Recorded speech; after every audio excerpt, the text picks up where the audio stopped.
ਅੱਜ ਤੁਸੀਂ ਦੁਨੀਆ ਦਾ ਇੱਕ ਨਵੇਕਲਾ ਅੰਦੋਲਨ ਪੰਜਾਬ ਵਾਲਿਆਂ ਨੇ ਖੜਾ ਕੀਤਾ। ਪੰਜਾਬ ਇਸ ਅੰਦੋਲਨ ਦਾ ਆਧਾਰ ਹੈ। ਉਹਦੇ ਨਾਲ ਹਰਿਆਣਾ ਜੁੜਿਆ, यूपी जुड़िया, राजस्थान जुड़िया ते अज सारे देश का जन अंदोलन बन चुका है। इस अंदोलन नूं सारी दुनिया कोख भी निगाह नाल देख रही है। ये इतिहास विच सब तो लंबा समा चलण वाला अंदोलन हो निबड़िया। ये अंदोलन इतिहास विच सब तो शांतमई अंदोलन हो निबड़िया।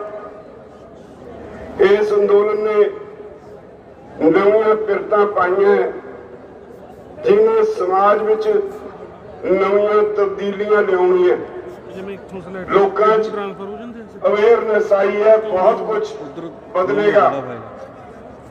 इस अंदोलन तो घबराई मोदी सरकार तुहाडे ते तरह तरह नाल तशद्दद करन ते उतरी आई है।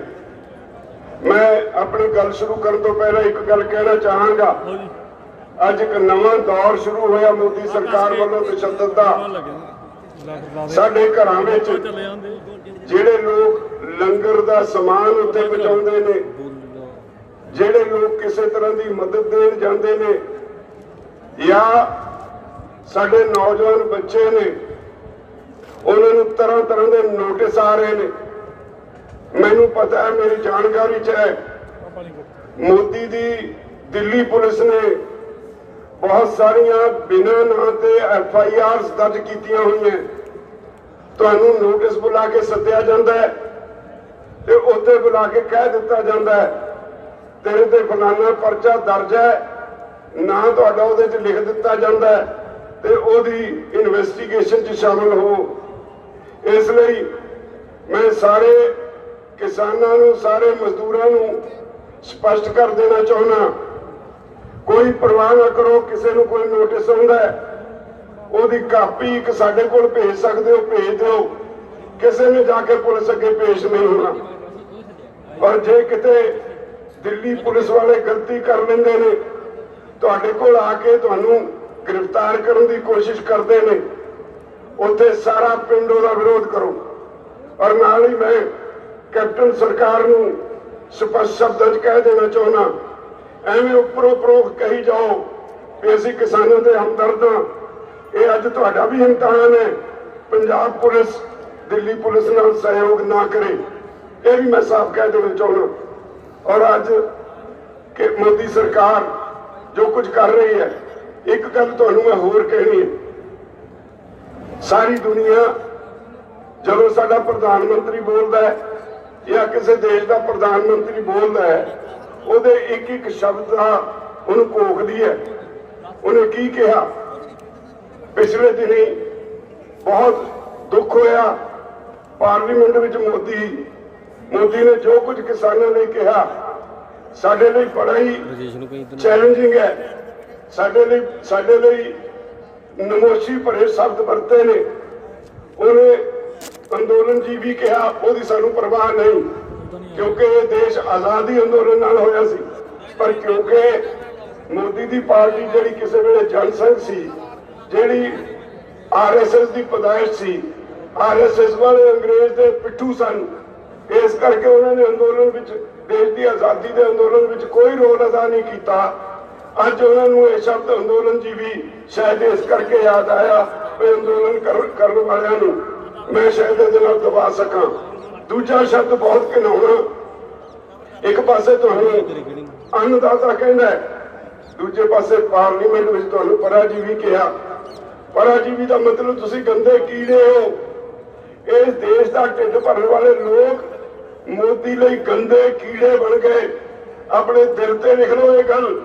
जदों कोई भाजपा वाला तुहाडे कोल आवे, उहदे कोल पुछणे भी साडा भी पैदा किया अन्न खाना है, ये बंद कर। असी गंदे कीड़े का जिहड़ा पैदा किया अन्न है, ये तुहानूं खाण का कोई अधिकार नहीं। तुसीं मोदी का बनाया होया अनाज जिहड़ा है वो खा लो। मोदी सरकार, मैं ये भी देखा, बड़ियां सरकारां देखियां भरावो, पर मैं इन्नी झूठी सरकार कदे नहीं देखी। मैनू थोड़ी जी गल याद आई, 2 महीने पहला 3 महीने पहला एक अखबारां च खबर छपी सी, कहते कोई सर्वे होया, वो सर्वे च कहा गया भी साडा प्रधानमंत्री एक दिन में 58 बार झूठ बोलता है। तो अज आदत बन गई झूठ बोलने की, शायद फार्मूला ही बन गया भाजपा का, झूठ बोलो झूठ बोलो झूठ बोलो, इन्ना झूठ बोलो वो सच बन जाए। तुहाडी लड़ाई आ 3 कानूनों तो शुरू हुई, जिन्होंने काले कानून असीं कहने। 11 मीटिंगां साडियां सरकार नाल होईयां, पहलियां 4 मीटिंगां विच असीं विस्तार विच क्लॉज बाय क्लॉज सारे कानूनों ते बहस की। जदों किसी क्लॉज ते बहस हुंदी सी, उन्हां दे मंत्री लिख लेंदे सी जी इहदे च आ सोध कर दिंदे आ, दूजी क्लॉज ते होई इहदे च आ सोध कर दिंदे आ, तीजी क्लॉज ते होई इहदे च आ सोध कर दिंदे आ। एक लंबी लिस्ट सोधां दी तैयार हो गई ते असीं कहा भी जे इन्नियां सोधां करनियां इहनूं वापस ले लो। फिर दूजी गल ਉਹ ਕਹਿੰਦੇ ਜੀ ਸਾਨੂੰ ਦੱਸਦੇ ਨਹੀਂ ਇਹਦੇ ਚ ਕੀ ਕਾਲਾ ਹੈ। ਹੁਣ ਕਾਲਾ ਵੀ ਅਸੀਂ ਦੱਸ ਦਿੱਤਾ ਹੋਇਆ ਸੀ, ਇਹ ਉਹਨਾਂ ਨੂੰ ਨਹੀਂ ਦਿਸਦਾ, ਸਾਨੂੰ ਤਾਂ ਸਾਰੇ ਕਾਨੂੰਨ ਹੀ ਕਾਲੇ ਦਿਸਦੇ ਆ। ਇੱਕ ਤਾਂ ਮੋਦੀ ਜੀ ਨੇ ਬੜਾ ਪ੍ਰਚਾਰ ਕੀਤਾ ਭਈ ਅਸੀਂ ਤਾਂ ਕਿਸਾਨਾਂ ਦੇ ਭਲੇ ਲਈ ਕਾਨੂੰਨ ਬਣਾਏ ਆ। ਅਸੀਂ ਪੁੱਛਿਆ ਵੀ ਕਿਸੇ ਕਿਸਾਨ ਜਥੇਬੰਦੀ ਨੇ ਜਾਂ ਕਿਸੇ ਕਿਸਾਨ ਨੇ ਇਹ ਭਲਾ ਕਰਨ ਲਈ ਤੁਹਾਡੇ ਕਦੇ ਮੰਗ ਕੀਤੀ ਹੈ? ਇਹ ਤੁਹਾਨੂੰ ਕਿੱਥੋਂ ਬੁਖਾਰ ਚੜਿਆ ਸਾਡਾ ਭਲਾ ਕਰਨ ਦਾ? ਇਹਨਾਂ ਨੂੰ ਵਾਪਸ ਲਓ। दूजी गल वो कहता एक देश एक मंडी बनाती। मैं इतने तुहाडे संगरूर वाले कई होर जिले के सज्जन इस वेले मेरी उम्र के ने जिहड़े शायद ये बैठे हो, जदों पंजाब असीं यूनियन बनाई उदों खेतीबाड़ी यूनियन होंदी सी, उदों साडे देश जोनल रिस्ट्रिक्शन सी, असीं पंजाब तो बाहर अपना अनाज लिजा नहीं सी सकदे। असीं उदों एक जोन तोड़ू मोर्चा लाया सी, 1974 की गल है। 1450 किसानों ने 40-40 दिन जेल कट्टी, 2 किसान शहीद भी होए। असीं उन्हां दिनां विच एक हाई कोर्ट विच रिट पाती, जस्टिस कुलदीप सिंह उदों वकालत करके आए। वो हाई कोर्ट का फैसला अक्तूबर 1976 च साडे हक च आ गया। हाई कोर्ट ने कहा किसान जिहड़ा मिट्टी च मिट्टी होकर पैदा करता है, सरकार नूं कोई अधिकार नहीं ਉਹਦੀ ਪੈਦਾਵਾਰ ਤੇ ਕਿਸੇ ਤਰ੍ਹਾਂ ਦੀ ਪਾਬੰਦੀ ਲਾਉਣ ਦਾ। ਉਹ ਜਦੋਂ ਜੀ ਚਾਹੇ ਜਿੱਥੇ ਚਾਹੇ ਜਿੰਨੀ ਚਾਹੇ ਸਾਰੇ ਦੇਸ਼ ਵਿੱਚ ਆਪਣੀ ਜਿਲਸ ਬਚਾ ਕੇ ਵੇਚ ਸਕਦਾ ਹੈ। ਸਰਕਾਰ ਉਹਨੂੰ ਸਟਾਕਿਸਟ ਵੀ ਨਹੀਂ ਕਹਿ ਸਕਦੀ। ਉਸ ਫੈਸਲੇ ਤੋਂ ਬਾਅਦ ਅੱਜ ਤੱਕ ਕੋਈ ਪਾਬੰਦੀ ਨਹੀਂ। ਅਸੀਂ ਪੁੱਛਿਆ ਮੰਤਰੀਆਂ ਨੂੰ ਵੀ ਪੰਜਾਬ ਦਾ ਕਿੰਨੋਂ ਸਾਰੇ ਦੇਸ਼ 'ਚ ਵਿਕਦਾ ਹੈ, ਕੋਈ ਪਾਬੰਦੀ ਨਹੀਂ। जम्मू कश्मीर का सेब सारे देश च विकदा है, कोई पाबंदी नहीं। महाराष्ट्र तो केला संतरा ते उत्थे दा प्याज सारे देश च विकदा है, कोई पाबंदी नहीं। बिहार तो झोना 700 800 900 खरीद के व्यापारी इत्थे पंजाब च किसानों के नाम ते 1888 बेच लेंदा है, कोई पाबंदी नहीं। यूपी चो 1200 रुपये झोना खरीद के इत्थे लिया के बेच दिंदे ने, कोई पाबंदी नहीं। तुसीं किहड़ा नवां काम कीता है? पाबंदी तो पहले ही है नहीं, तो झूठ बोलने के लक बने। इको कहते ने भी देखो जी इस कानून नाल किसानों का बहुत भला होएगा। असीं विचोलिया कढ़ दिता। असीं पुछया पहला विचोलिए की डेफिनेशन दसो। पंजाब विच दुनिया का बेहतरीन मंडीकरण ढांचा है। असीं ट्राली लैके आउंदे आ, आड़ती साडी ट्राली खाली कराउंदा है, ओहदी सफाई कराउंदा है, ਉਹਦਾ ਭਾਅ ਲਵਾਉਂਦਾ ਹੈ, ਬੋਰੀਆਂ 'ਚ ਪਾ ਕੇ ਏਜੰਸੀ ਨੂੰ ਡਿਲੀਵਰ ਕਰਦਾ ਹੈ ਤੇ ਉਹਦੇ ਬਾਅਦ ਬਿੱਲ ਬਣਾ ਕੇ ਸਰਕਾਰ ਨੂੰ ਦਿੰਦਾ ਹੈ, ਪੈਸੇ ਲੈ ਕੇ ਸਾਨੂੰ ਦਿੰਦਾ ਹੈ। ਜੇ ਤਾਂ ਕਣਕ ਦਾ ਭਾਅ 1925 ਹੈ, 1925 ਦਾ ਹੀ ਉਹ ਬਿੱਲ ਬਣਾ ਕੇ ਦਿੰਦਾ ਹੈ। ਜੇ ਤਾਂ ਸਾਨੂੰ 1500 ਦੇਵੇ ਫਿਰ ਤਾਂ ਵਿਚੋਲੀਆ ਮੰਨ ਲਿਆ। ਜੇ 1925 ਦਾ ਬਿੱਲ ਬਣਾਇਆ 1925 ਮੈਨੂੰ ਦੇ ਦਿੱਤੇ, ਫਿਰ ਉਹ ਵਿਚੋਲੀਆ ਕਾਹਦਾ ਹੋਇਆ? ਉਹਨੇ ਜਿਹੜੀ ਸੇਵਾ ਕੀਤੀ, ਜਿਹੜੀ ਸਰਵਿਸ ਦਿੱਤੀ, ਉਹਦਾ ਸਰਵਿਸ ਪ੍ਰੋਵਾਈਡਰ ਉਹਦਾ ਉਹਨੇ ਕਮਿਸ਼ਨ ਲੈ ਲਿਆ। ਵਿਚੋਲੀਏ ਤਾਂ ਤੁਸੀਂ ਲਿਆ ਰਹੇ ਹੋ। ਅੰਬਾਨੀਆਂ ਅਡਾਨੀਆਂ ਨੂੰ ਵੱਡੇ ਵੱਡੇ ਕਾਰਪੋਰੇਟ ਹਾਊਸਿਸ ਨੂੰ ਵਿਚੋਲੀਏ ਦੇ ਤੌਰ ਤੇ ਇੱਥੇ ਲਿਆ ਰਹੇ ਹੋ। ਉਹਨਾਂ ਦੇ ਸੀਈਓ, ਉਹਨਾਂ ਦੇ ਮੁਲਾਜ਼ਮ ਉਹ ਵਿਚੋਲੀਏ ਦਾ ਕੰਮ ਕਰਨਗੇ। ਇਹ ਵੀ ਕੋਈ ਦੁੱਖ ਨਹੀਂ। ਤਾਂ ਅਸੀਂ ਇੱਕ ਇੱਕ ਗੱਲ ਤੇ ਇਹਨਾਂ ਨੂੰ ਭਰਾਵੋ ਪਹੁੰਚਾਇਆ। ਪਰ ਮੈਂ ਤੁਹਾਡੀ ਜਾਣਕਾਰੀ ਲਈ ਦੱਸਾਂ, ਅੱਜ ਸਰਕਾਰ ਕੋਲ ਤੁਹਾਡੇ ਇਹ ਜਥੇਬੰਦੀਆਂ ਦੇ ਡੈਲੀਗੇਸ਼ਨ ਨਾਲ ਬੈਠ ਕੇ ਗੱਲ ਕਰਨ ਲਈ ਇੱਕ ਵੀ ਦਲੀਲ ਹੈ ਨਹੀਂ। ਝੂਠ ਦੇ ਲੱਕ ਬੰਨਿਆ। ਅਸੀਂ ਜਦੋਂ 4 ਵਾਰੀ ਬਹਿਸ ਕਰ ਲਈ, 5ਵੀਂ ਵਾਰੀ ਅਸੀਂ ਪੁੱਛਿਆ ਸਾਨੂੰ ਦੱਸ ਦਿੰਦੇ ਹੋ ਤੁਸੀਂ ਕੀ ਕਹਿਣਾ ਚਾਹੁੰਦੇ ਹੋ। ਜਦੋਂ ਨਾ ਬੋਲੇ, ਸਾਡੇ ਵਿੱਚੋਂ ਇੱਕ ਸੱਜਣ ਨੇ ਯੈਸ ਔਰ ਨੋ ਲਿਖ ਕੇ ਫਾਈਲ ਮੂਹਰੇ ਕਰਤੀ, ਸਾਰੇ ਨੇ ਲਿਖ ਕੇ ਫਾਈਲ ਮੂਹਰੇ ਕਰਤੀ ਔਰ ਅਸੀਂ ਸਾਰੇ ਚੁੱਪ ਕਰਕੇ ਬੈਠ ਗਏ। 1 ਘੰਟਾ ਅਸੀਂ ਮੌਨ ਰੱਖਿਆ, ਭਾਈ ਸਰਕਾਰ ਦੱਸੇ ਇਹਦੇ ਵਿੱਚ ਗਲਤ ਕੀ ਹੈ ਜੋ ਅਸੀਂ ਕਹਿੰਦੇ ਆ, ਇਹ ਠੀਕ ਕੀ ਹੈ ਜਿਹੜਾ ਸਰਕਾਰ ਕਹਿੰਦੀ ਹੈ। ਸਾਨੂੰ ਸਾਡੇ ਕੋਲ ਪੱਲੇ ਤਾਂ ਪਾਵੇ। ਸਰਕਾਰ ਵਾਲੇ ਸਾਨੂੰ ਬੁਲਾਉਂਦੇ ਜ਼ਰੂਰ ਰਹੇ ਪਰ ਸਾਡੀ ਗੱਲ ਦਾ ਜਵਾਬ ਕੋਈ ਨਹੀਂ ਸੀ ਦਿੰਦੇ। 1 ਘੰਟਾ ਚੁੱਪ ਰਹੇ। ਇੱਕ ਵਾਰੀ ਇੱਕ ਇਹਦੇ ਵਿੱਚ ਹੋਰ ਵੀ ਬੜਾ ਇੰਟਰਸਟਿੰਗ ਮੁੱਦਾ ਹੈ। ਅਸੀਂ ਸਰਕਾਰ ਨੂੰ ਕਿਹਾ ਵੀ ਇਹ ਕਾਨੂੰਨ ਬਣਾਉਣ ਦਾ ਤੁਹਾਨੂੰ ਅਧਿਕਾਰ ਹੀ ਨਹੀਂ ਸੀ। ਸੰਵਿਧਾਨ ਦੇ ਵਿੱਚ ਸਾਡੇ ਜਿਹੜੀ 7th ਸ਼ਡਿਊਲ 'ਚ ਇੱਕ ਸਟੇਟ ਲਿਸਟ ਹੈ, ਇੱਕ ਯੂਨੀਅਨ ਲਿਸਟ ਹੈ, ਇੱਕ ਕੰਕਰੈਂਟ ਲਿਸਟ ਹੈ। 3 ਲਿਸਟਾਂ ਨੇ ਜਿਹਦੇ ਵਿੱਚ ਲਿਖਿਆ ਹੈ ਵੀ ਕਿੱਥੇ ਕਿੱਥੇ ਕਿਹੜੀ ਸਰਕਾਰ ਕਾਨੂੰਨ ਬਣਾ ਸਕਦੀ ਹੈ। ਖੇਤੀ ਸਟੇਟ ਲਿਸਟ ਵਿੱਚ 12 ਨੰਬਰ ਤੇ ਦਰਜ ਹੈ। ਇਹਦਾ ਮਤਲਬ ਰਾਜਾਂ ਦਾ ਵਿਸ਼ਾ ਹੈ।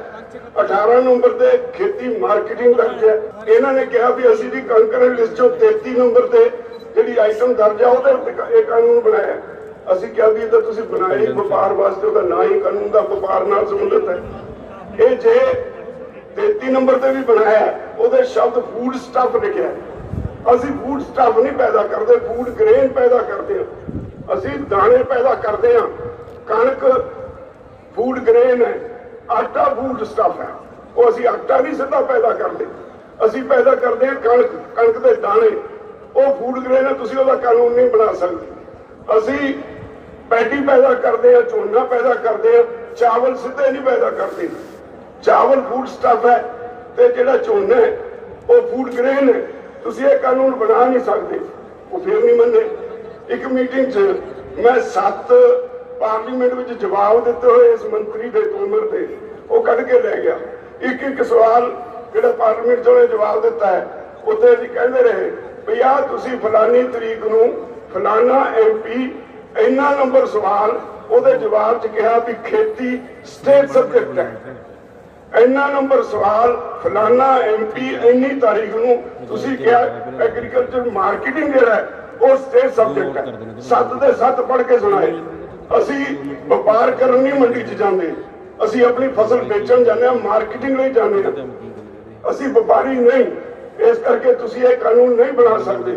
ਤਾਂ ਜਦੋਂ ਅਸੀਂ ਇਹ ਉਹਨਾਂ ਦੇ ਸਾਹਮਣੇ ਰੱਖਿਆ ਤੇ ਫਿਰ ਉਹਨਾਂ ਨੂੰ ਕੋਈ ਜਵਾਬ ਨਹੀਂ ਆਇਆ। ਉੱਠ ਕੇ ਦੂਜੇ ਕਮਰੇ ਚਲੇ ਗਏ। ਸਾਨੂੰ ਕਹਿੰਦੇ ਚਲੋ ਦੇਖੋ ਜੀ ਤੁਸੀਂ ਆਪਸ ਵਿੱਚ ਬਾਤਚੀਤ ਕਰ ਲਓ। ਮੁੜ ਕੇ 4 ਘੰਟੇ ਨਹੀਂ ਆਏ। ਸਰਕਾਰ ਦੀ ਸਥਿਤੀ ਇਹ ਹੋਈ ਪਈ ਹੈ ਵੀ ਤੁਹਾਡੇ ਜਿਹੜੇ ਜਥੇਬੰਦੀਆਂ ਦੇ ਆਗੂ ਨੇ ਜਦੋਂ ਤੁਹਾਡਾ ਕੇਸ ਪੇਸ਼ ਕਰਦੇ ਨੇ ਇਹਨਾਂ ਕੋਲ ਜਵਾਬ ਕੋਈ ਨਹੀਂ। ਮੈਂ ਇੱਕ ਗੱਲ ਤੁਹਾਨੂੰ ਸਾਰਿਆਂ ਨੂੰ ਅਖੀਰ 'ਚ ਹੋਰ ਕਹਿਣੀ ਚਾਹਾਂਗਾ, ਇਹ ਲੜਾਈ ਅੱਜ ਸਿਰਫ ਕਿਸਾਨ ਦੀ ਲੜਾਈ ਨਹੀਂ। ਬਹੁਤ ਖੁਸ਼ੀ ਦੀ ਗੱਲ ਹੈ ਵੀ ਪੰਜਾਬ ਦੇ ਆਮ ਜਨਤਾ ਇਸ ਗੱਲ ਨੂੰ ਸਮਝ ਚੁੱਕੀ ਹੈ। ਅੱਜ ਇਹ ਜਨ ਅੰਦੋਲਨ ਬਣ ਗਿਆ। ਸਾਰੇ ਦੇਸ਼ ਵਿੱਚ ਹੀ ਨਹੀਂ, ਸਾਰੀ ਦੁਨੀਆ ਦੀ ਇਸ ਅੰਦੋਲਨ ਤੇ ਅੱਖ ਹੈ। ਸਾਰੀ ਦੁਨੀਆ ਨੂੰ ਕੋਖ ਰਹੀ ਹੈ। ਮੇਰੀ ਤੁਹਾਨੂੰ ਬੇਨਤੀ ਹੈ ਭਈ ਅੱਗੇ ਹਾੜੀ ਦਾ ਸਮਾਂ ਆ ਗਿਆ। ਇੱਕ ਸਰਕਾਰ ਇਹ ਵੀ ਭਰਮ ਫੈਲਾ ਰਹੀ ਹੈ ਵੀ ਇੱਥੋਂ ਲੋਕ ਉੱਠ ਕੇ ਚਲੇ ਜਾਣਗੇ, ਹਾੜੀ ਦੇ ਕੰਮ ਦੇ ਵਿੱਚ ਰੁੱਝ ਜਾਣਗੇ। ਅਸੀਂ ਜਿਹੜੇ ਤੁਸੀਂ ਫੈਸਲੇ ਕੀਤੇ ਉਹਨਾਂ ਦਾ ਸਵਾਗਤ ਕਰਦੇ ਹਾਂ। ਵੀ ਪਿੰਡਾਂ ਵਿੱਚੋਂ 10 ਬੰਦਿਆਂ ਦਾ ਜਥਾ ਜਾਏਗਾ, ਉਹਨਾਂ ਦੇ ਲੋਕ ਕੰਮ ਸੰਭਾਲਣਗੇ ਤੇ ਜਦੋਂ ਉੱਥੇ ਨਵੇਂ 10 ਚਲੇ ਗਏ ਉਹ ਫਿਰ ਵਾਪਸ ਆਉਣਗੇ।